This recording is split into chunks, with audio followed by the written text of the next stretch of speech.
What's up, Hoop Dreams fans? Welcome Yes, to yes. this 2023 Hoop Dreams NBA Finals preview. I'm Will Gates, and that's my dog. Arthur A to the G. Listen, AG, man, this has been one crazy NBA playoffs. Probably some of the best we have seen in a while, and not just because of Miami being in the finals and Denver being in the hmm finals, but this is probably the first year where I actually saw the success of the play-in games be effective. Because at first I didn't think, I thought that was a terrible idea. You got to go to a playoff just to get in the playoffs. So, but I, Playoffs. I saw how it actually has a great effect on the game. So, but what I want to know is, man, give me your thoughts of what this NBA playoffs have been so far. Well, I think it's just exactly what the NBA had hoped for. That they was hoping for a 8 seed to be the 1 seed. I mean, I was on the fence thinking that Sacramento was for the oust Golden State. You know what I'm saying? I mean, them boys came back. I mean, I think after the bubble with the play-in stuff and all that, like it got really creative this year. And with the teams, with the trades that everybody had made and everything, people had gelled together their teams. Man, it was exciting to me. I really enjoyed it. Really Yeah. enjoyed it to see how we got to here. Now I agree with you on all that, man. But there got to be some things in there, some disappointment for NBA fans. Because when I look at the teams that's in there, like I thought, the Nuggets beating the Timberwolves. I don't they Timberwolves didn't even look like they showed up, man. And that team that they got, man, they got a decent team, but they didn't even show up. I didn't see the Suns going out like that. I mean, they remember at one point they were the favorites to win it all. Uh, Yeah, who would have thought Milwaukee? Obviously, injuries, Giannis get hurt, that changes. I keep telling people the best player of that game was Kevin Love taking a charge on Giannis. That changed the whole outcome of that series. The Knicks, I didn't even think the Knicks had, you know, that in them, but that Jalen Brunson is on another level. I mean, yeah. but give me some of your disappointments uh, throughout the playoffs, though, if there were any. Uh, I would say, I mean, the Lakers, of course. Um, I was Golden State. You know, two powerhouses. And Phoenix from the West. From the East, I would say Milwaukee, Boston, and um, my Chicago, well, your Chicago Bulls, but the city I live in, I just definitely thought they was gonna beat Miami and get there. I mean, Well, they actually did, them but I think there's a team you missing that to me was probably the biggest disappointment in the entire playoffs, and that's the Sixers. You can't you can't be that great of a team and just flop. I mean, I can't even describe how that team just quit. I mean, the Sixers just quit. What's your thought on that? I don't know if they all collectively quit. I think there were some things happening within the team, and preferably with that damn James Harden, you know, doing a damn show up one game, play a world beater game the next game, and then lackadaisical just show up the next game and revert back to what the public have seen him as. And I think he was the collapse of that team. I mean, even though Embiid didn't play a few games or whatever, oh, I can put this team on my back and okay, you did it for one game, but do it for 2 games in a row. You know, and I think that really hurt them, and then that really got Doc fired, man. It did. I look at James Harden and I go like, man, great talent. We know he's a first ballot Hall of Famer, but Yeah, but all I that. But I look at his situation and I go like, but this team, he was brought there. They were built for championship or bust. They turned it to the bus, and I just look at it Yeah. when I'm looking at that final game they lost. They didn't fight. To me, it's just like the Boston game. Yes, JT got hurt, but that team didn't fight. They Didn't didn't, fight. Yeah. and I don't understand that at times from athletes. And I'm not saying that you can't have a bad game because every athlete will have that game where stuff ain't going right. But what I recognize is, and these are NBA players, just because you ain't scoring the basketball, Yeah. that ain't got nothing to do with your other skill sets. You ain't got to Right. turn the ball over like crazy. You ain't got to foul like crazy. You should be able to stop somebody defensively. I mean, again, when you're on the professional level, there should be a level of expectations, that's, as they say, that's written in. If my shot isn't off, I got so many other valuable skills that I can help my team win. And I just didn't see that from the Sixers, nor did I see that from Boston in their game 7. What's your thought on that?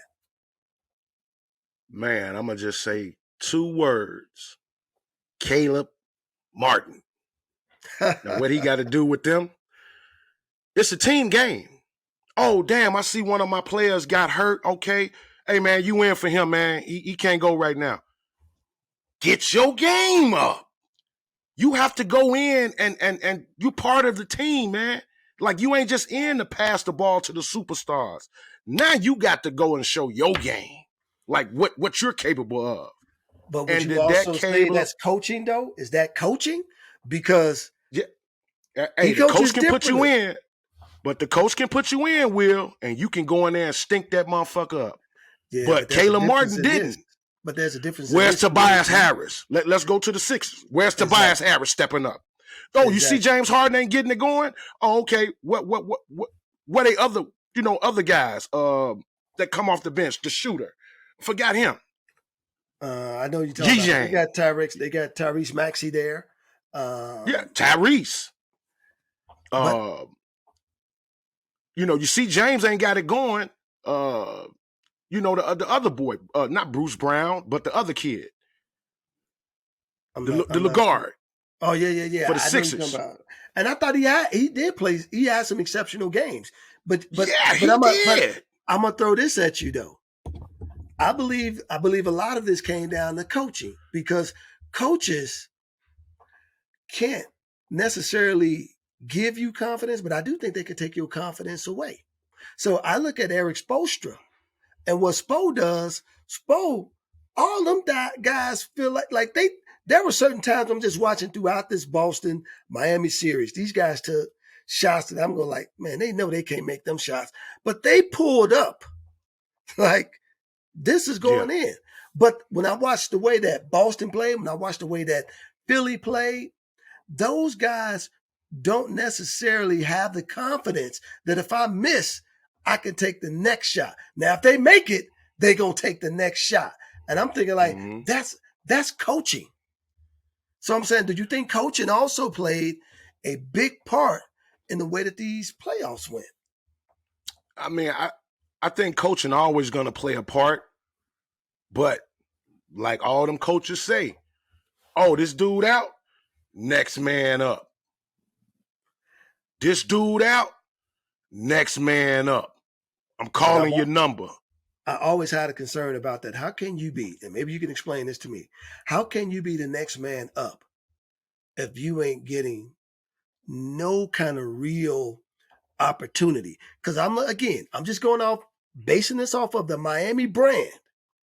They got all of these guys who weren't even drafted, who's going to make a lot of money when You this say is won't over. even. They weren't even drafted. Because here's the thing, man. If you make it to the league, clearly you're talented enough to be in there. But the way the league has been generating itself is it's been name recognition, star power. So you look at a team like Miami, even now, that's why people are saying, well, Miami may not win this series, because what they're really saying is Miami ain't really got the star power of Denver. they ain't got a joker sitting over there. But I'm looking Mm-hmm. like these dudes who was basically started this playoff as a 10th seed has beaten Giannis, Top seeds. 1, top 2, seeds. 3, 4, 5, 6. They beat, I mean, truthfully, the New York, they handed New York, they just gave them a game. They said, we're going to give you a game just because y'all showed up to play. I mean, literally. I mean, even like with Boston, I know the Boston series, Boston came back, but it took every effort for Boston to even do that. But then you get to game 7 and you see how, again, Caleb Martin, all these other guys, who, man, they ain't got no checks behind their names. These dudes are. So, Will, within saying that, I think it's with Miami, I think it's part of the coaching of how he coached those undrafted guys and give them confidence when they do get in the game that they're just not looking for Bam and Jimmy.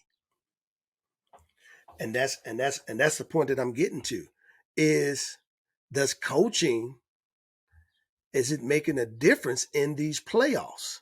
Because what I found was interesting is that Spo doesn't necessarily get the credit that he deserves for coaching this team. Well, from I would say from the media or the fan standpoint, but I say the percentage to me it is 40% coaching and 60% of the player understanding the moment of the coach, how he coached him, and say, I believe in you. I'm putting you in the game. You starting tonight. You playing 30 to 40 minutes. I need something out you. Well, let me ask you this then. If a coach talked to me like that, and I've been sitting for 4 games in this series, Will, do you know how I'm going to go in that motherfucking game on Please both ends? Tell me how you're going to go into that game. I'm diving like Dennis Rodman, laying the fuck out, trying to save balls. I'm coming off my man, giving extra help to somebody. I'm going to be vocal out there. I mean, this is my moment. Coach is giving to me. And all millions of eyes is on me, so I have to show up. And Caleb Martin, every time Boston made a run, cut it to 10. That dude, you see the shot where he went baseline? Oh, let me go all the way baseline and turned around his whole damn body. I mean, squared up and switched that motherfucker. I was like, oh, he hit that one. Boston ain't coming back. And see, and that's my thing. That's why I think, I know you say 60-40. Yeah. But to me, their mode What's is your so percentage on that? Well, I don't even think I have a percentage because I think their mode is completely different than most other teams. Because I look at a team that is heavy star laden, like the Lakers. That coach, his job is to build up them other players, not the stars, but he has to coach his stars to say, hey man, LeBron, I need you to stop dropping your shoulders every time your teammates take D'Angelo ain't got it going, and you showing him your disgust on the floor. I think, because do you really got to coach a LeBron James? No, you need LeBron James' help out there on the floor. Like I think the Lakers probably could have been more competitive in this series, but there were times, even when I'm watching LeBron and AD play, where they wasn't getting back up and down the floor, where they wasn't showing, the greatest effort. And if you're my leader, I'm watching that. Even though the coach doesn't say, man, when you get in the game, I'm going to expect this out of you. But then the guys you playing with, who's supposed to be your leaders, they treating you different. What do you do with that? And that's one thing I got a problem with as well. The stars of the squad don't encourage their teammates while they on the floor. Like you said, if I'm D'Angelo Russell and I shoot and I look over and see LeBron drop his shoulders like, fuck, man, this thing. Be like, me, I'm just going to say something when I come to the huddle. Like, dog, I was wide open. Okay, I missed. I'll make the next one. You But know what I'm see, saying? I got to but pat my own self on the ass. yeah, but that conversation takes away from the goal. And see, and that's what I'm saying. That's why I think Miami is different. And that's why, Oh, yeah, them dudes different. and They this out is of the why I want playground. to, oh man, no doubt. And this is why I want to get into this too. As we go into, the series with Denver and Miami. Miami is different. Again, I think there's a lot of people not giving them a legit shot. Maybe some are saying, Denver in 6, Denver in 5. But I actually think Miami, out of all the teams that could beat Denver, because I just think Joker's gonna be Joker. But I think what Miami does differently than any other team out there, they come at you. Because let me tell you something, man. I'm watching this game. And and I'm laughing right now because the X factor for me for this series Oh, is Kyle Lowry. Is Kyle Lowry. Because let me tell you why, man. I sit back and look at Kyle Lowry. I go like, man, I could play his spot. I could play his spot, man. Kyle Lowry be coming down, man. He be making some terrible basketball decisions later in his career. I'm just like, he goes too deep sometimes. He'll shoot a shot that he shouldn't shoot. He make a bad pass. But you know what I recognize? The way they're coached.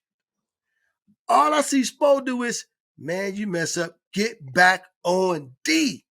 All them jokers play defense. Spo, like our offense would take care of itself.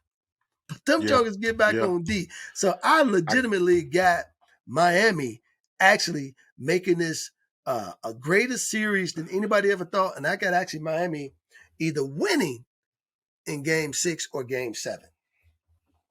So I got to take up for my boy Kyle Lowry because I like Kyle Lowry. Take up for That's Mr. my Chubby. dog. Take up for Mr. I got to Chubby. take up for Kyle Lowry. As you say, sometime he drove deep. 2 times he drove deep, pivoted, spent around. Who coming through the lane off the fast break and landed in? Matt Strauss. He did it twice in that game. You know what I'm saying? Like, I'm gonna live and die with what Kyle Lowry give me out on the court because I know he ain't gonna give up at no point in time. Well, at this point, you ain't got no other choice to live with him because he's your first guard off the bench. But what I am saying is, I like the way that this team is orchestrated and put together because between Pat Riley and Coach Spo, their DNA, man, these dudes are some junkyard dogs. I mean, you start with JB. I mean, Jimmy Buckets is, man, did you see that dude's stone cold face even when he won the MVP? He looking like, I want this one. Y'all can keep that. Right. He like, Right. When they had the hats on and they was getting the trophies and shit, he had just had he wasn't even smiling. No. He's sitting there like, man, y'all wasting my time with this ceremony. We need to get back on our plane, head to Miami, and start focusing on the team we getting ready to play. Why are we doing this? Right. He didn't even give a fuck about winning the Eastern Conference Finals. That's why I'm laughing. I'm listening to all of these different sports commentators talking about who should have been the MVP, and Jimmy looking like, y'all think that's what I care about? Right. Like, give it to Bam. You could give it to Caleb Martin. Shit, all I care. Yes. But I'm saying that whole team is built like that. How do you beat a franchise that starts from the top, that has that same mentality, and that DNA is built through that whole system? Because truthfully speaking, if you look at the Miami Heat from top to bottom, they shouldn't even be in the playoffs. They shouldn't. They don't have the star power. They don't have the height. Like, they're not bigger than nobody at no positions. Even like now, you look at Joker and Bam. Man, Joker outweighs Bam. That's, about 30, 40 pounds, man. I mean, you look at what Denver has from the wings. I mean, we got Jimmy. They got Caleb. You look at the guard position. Denver guard, that boy is bad, man. I mean, on paper, there's no way that Miami can compete with Denver.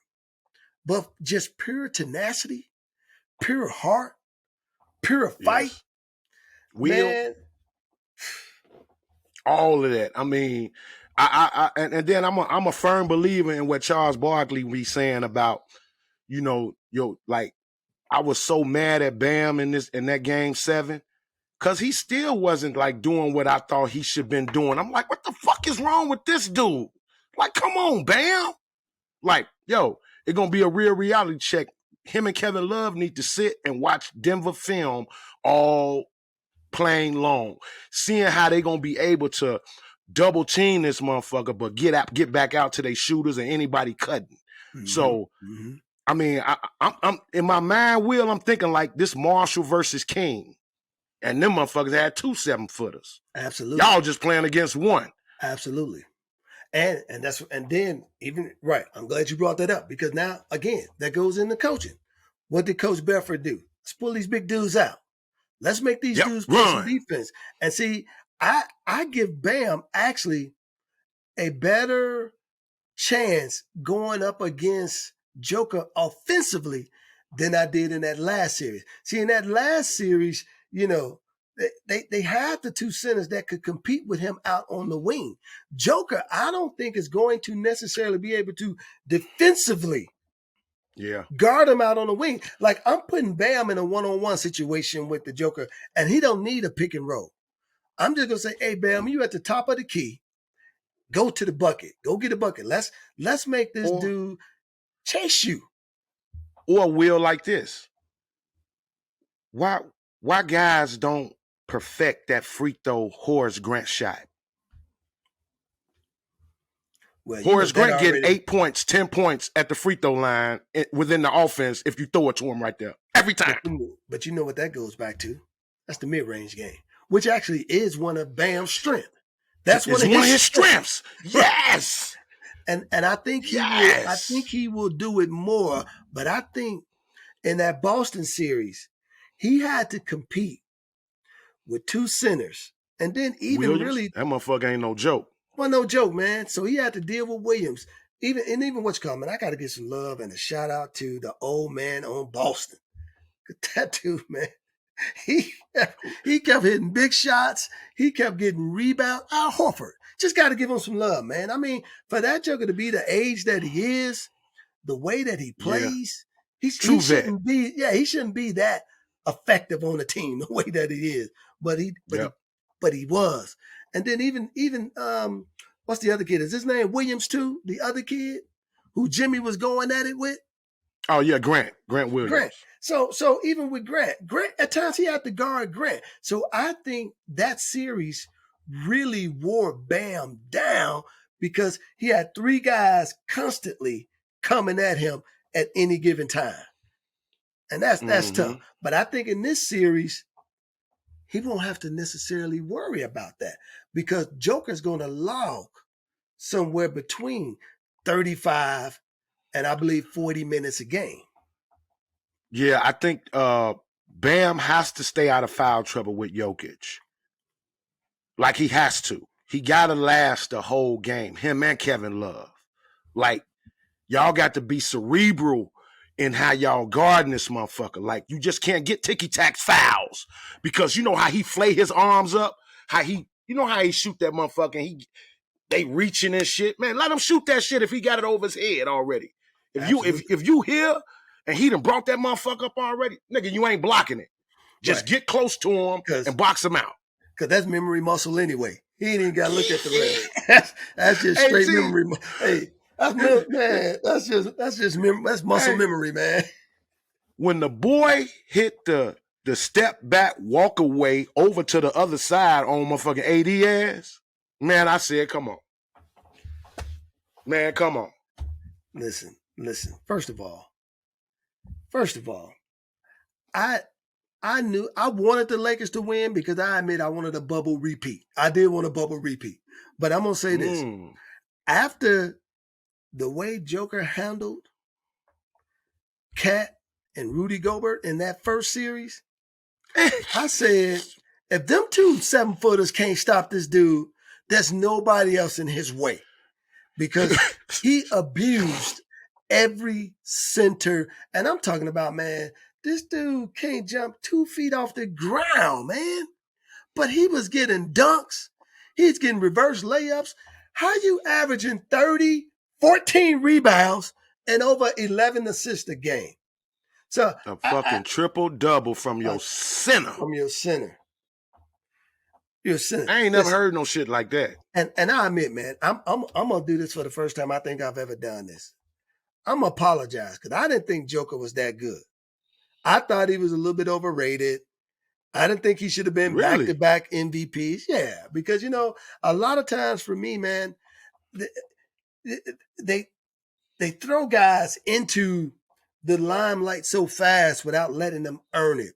Like even the Dallas kid when he came in, automatically, Luka. Yeah, they just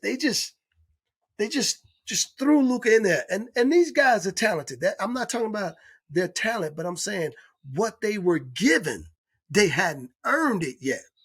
So I'm looking like, man, they ain't like Denver out here destroying teams. They ain't like Dallas out here destroying teams. Because I kept looking at that matchup between Luka and I said, man, but Trae Young giving the same numbers, but Trae Young ain't getting that love. I'm looking like Trae Young getting 26 points, 8 assists, 10 assists, 5 or 6 rebounds. But they're looking like, but he ain't Luka. Hey, Will, this is what I was gonna say too. What's the shooter boy name for Miami? The one that wasn't playing in the earlier series. Yeah, Tyler Hero. No, not Tyler. The other one. The other shooter. The other shooter that wasn't playing. And then Spoelstra threw him in the game and he just started hitting threes. Yeah.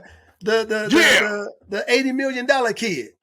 Yeah, that's another one I was talking about. You got him and Caleb Martin coming off the bench. Dude ain't played in all the earlier series or nothing. Well, and he come in that motherfucker and get the raining. I'm going to tell you this. Caleb Martin ain't coming off the bench no more. He started them last 2. He started game 6 and 7. Yes, that dude, he did. He is, listen, you need that guy to start now because, this is one thing, man, I used to love about Coach Payne. As much as we ran all that motion offense, as much as we ran a structured, offense, when it came to playoffs, Payne used to come to me and say, listen, Will, I don't care how we win. We just got to win. And that's how I feel right now with Miami. Listen, y'all just got to win. And Caleb Martin got to be in the starting lineup because the matchups on the wing, now Michael Porter Jr. legitimately has to play some defense. Caldwell Pope is going to now have to play some defense. And I think, don't get me wrong. You ain't stopping Murray. You ain't stopping Murray. You ain't stopping Joker.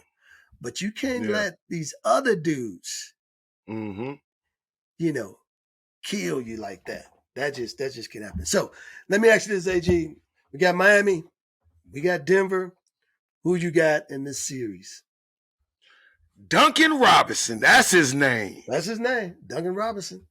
Motherfucker wasn't playing at all, just sitting over there on the bench. Good shit, team. Good shit, team. Good shit, team. Hey, Spoelstra. Hey, man, I'm going to need you in this game, bro. I need you to drop a couple of threes. Okay, coach. The moment ain't too big for me. He said, long as them checks keep cashing, I'm all good, man. And he paid. Yeah, and he paid. Listen, but here's the thing, too, though. Guys like Duncan Robinson, and there's a lot of guys that I like to call these guys are just designated shooters. But the reason that Duncan Robinson has such a successful series, because when Tyler Hero went down, he knew they needed him. See, that's a difference when you feel like your coach don't need you. Like, I think you can be ready mentally. But when you know your guys need you, that raises your mentality up to a whole nother level. And then what he started doing, your confidence is out the, there's no limit to it because then this sugar started driving to the bucket. I said, he getting layups now. Yes. I said, Tyler Hero don't even, Duncan Robinson don't even put the ball on the floor. But now, and shout out to Duncan Robinson because he made me a lot of money doing this series because what the hell you betting on the DR? Man, let me tell you something. Davis, I think Vegas messed this one up because his line was like, well, Duncan Robinson scored 6 points. 6 points? I'm like, he gonna get 6 points on his first 3 shots. Hey, Will, so funny. Look, I'm watching the game with my boy at his crib in their garage, right? He say, man, this damn Bam out of before the game start. He say, man, this damn Bam out of body is fucking my fan duel up, man. I know they say 14 points. This motherfucker can't get 8. No, let me tell you something. and I know this might sound crazy, but I want to shout out to Bam because I was betting against him. I was like, Bam ain't getting me 10 rebounds this game because Bam don't rebound like that. So I said, Bam ain't getting. Man, do you know Bam tagline was 18 points and 9.5 rebounds? I'm like, Bam ain't giving me that. I think Vegas be knowing that shit, and they'll put that stat line up there, and then it'll entice motherfuckers to be like, oh, like what you just said. Oh, right, some motherfuckers was like on the other end of it though. We're like, oh, I think Bam will show up today and get me 10 and 10 and 10. And see, that's what they didn't get me with Bam. They got me with Jaylen Brown because Jaylen Brown thing was they got me with Jaylen Brown. All he had to do was get 22 points. Man, the first 6 games, this dude couldn't get 12 points. One game he only scored like 8. I'm just like, wait a minute. You all NBA second team. Yes. And you can't find the basket now? But shout out to Jason Tatum. I know you don't like my boy, but shout out to him. I do like him. Listen, I love Jason Tatum. He kept me happy. He kept me fed because he kept getting more than 10 rebounds a game. That dude's a rebounding machine, man. Look, I had to go do some Googling because I didn't know his daddy was a stud like that. Yes. Played with Larry Hughes. Yes. I ain't know he was a stud like that. Like them dudes big in St. Louis. Yes. He is St. Louis. The daddy is 6'8", 6'9". First of all, man, that's what we need to get on our show too, man. We need to get Larry Hughes on the show because I remember when I was playing in college, man, Larry, I don't want to say this, probably about my sophomore, junior year. That joker came in, man. We was playing because, they was in our conference, St. Louis was at one point. Bang on Larry Hughes, man. He didn't have no weakness. He blitzed us for about 30. Perfect size, 6'6", could shoot it, could run, could jump, could go both ways. We didn't have an answer for that dude, man. Could shoot with both hands. McElvain couldn't block his shot, G. Man, listen, let me tell you something. You can't block what you can't catch. I don't care what nobody says. Like in baseball, you can't hit what you can't see, man. I'm just saying. They throwing it 100 miles an hour. You might as well just close your eyes and listen for the sound because you can't hit what you can't see, man. But I still need your prediction. Miami, Denver, and in how many games? All right, here go my prediction. I'm finna go old school. If you ever saw the Bozo show, remember the wizard? Let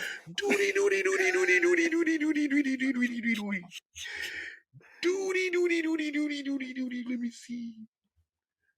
Miami, game 7, win it all.